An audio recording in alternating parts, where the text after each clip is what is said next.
പക്ഷേ എനിക്ക് അതിശയം അതല്ല. ഈ KPCC പ്രസിഡന്റ് എന്ന് പറഞ്ഞൊരു പുങ്കവന് ഇവിടെ ഉണ്ടല്ലോ, അയാളുടെ നട്ടലിൻ്റെ സ്ഥാനത്ത് വാഴപ്പിണ്ടിയാണ് എന്നുള്ളത് ഇപ്പോഴാണ് ബോധ്യപ്പെട്ടത്.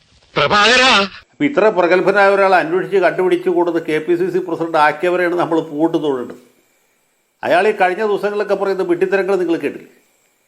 അദ്ദേഹത്തിന് നിയമസഭയിൽ വരാനുള്ള എല്ലാ സംരക്ഷണവും പാർട്ടി കൊടുക്കും. അദ്ദേഹത്തിന് നിയമസഭയിൽ വരുന്നതിന് ഭരണഘടനാപരമായിട്ട് ഒരു തടസ്സമില്ല. ഭരണഘടനാപരമായിട്ട് എന്താ തടസ്സം? MLA ആയിട്ട് ജയിച്ച ആൾക്ക് നിയമസഭയിൽ വരാൻ ഭരണഘടനാപരമായിട്ട് തടസ്സമില്ല. പക്ഷേ രാഷ്ട്രീയമായിട്ട് ചില ബുദ്ധിമുട്ടുകളുണ്ട്. അത് ഉൾപ്പെള്ള ആർക്കും മനസ്സിലാവും.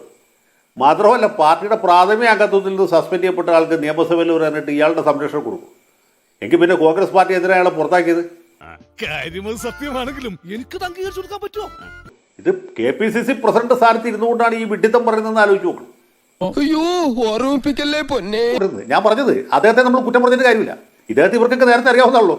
ഈ നാട്ടിൽ ഇത്ര യോഗ്യന്മാരായ കോൺഗ്രസ്സുകാരുണ്ടായിട്ട് ഇദ്ദേഹത്തെ തെരഞ്ഞു പിടിച്ച് എഴുന്നേപ്പിച്ച് കതറുപ്പായൊക്കെ ഇസ്തിരിയിട്ട് ഇന്ദിരാഭവനിൽ കൊടുത്ത് താങ്കളാണ് K. സുധാകരൻ്റെ പിൻഗാമിയായിട്ട് ഇവിടെ ഇരിക്കേണ്ടത് എന്ന് പറഞ്ഞപ്പോൾ അവരാരെയൊക്കെയാണ് പരിഹസിച്ചത്? KPCCക്ക് യോഗ്യന്മാരെ എന്തുമാത്രം പ്രസിഡന്റും പറഞ്ഞിരുന്നു ഇല്ലേ? R. ശങ്കർ ഇരുന്ന കസേരയാണ്. അതുപോലെ DO ബാബ ഇരുന്ന കസേരയാണ്. AK ആന്റണി ഇരുന്നതാണ്. VM സുധീരനും മുല്ലപ്പള്ളി രാമേന്ദ്രനും വരെ ഇരുന്ന ഒരു സ്ഥാനത്താണ് ഇതുപോലെ ഒരു ഈ കോൺഗ്രസ്സുകാരുടെ ഭാഷ പറഞ്ഞ ഒരു വാഴയെ കൊണ്ടുതിരുത്തിയത്. കഷ്ടമല്ലേ? ഇത് കാണുന്ന ഓരോ കോൺഗ്രസ്സുകാരും ലജ്ജിക്കും എന്നാണ് എൻ്റെ അഭിപ്രായം. ഇത്രയും വലിയ ഗതികെട്ടവൻ ഈ ലോകത്ത് വേറെ ആരെങ്കിലും ഉണ്ടാവും എൻ്റെ കർത്താവേ?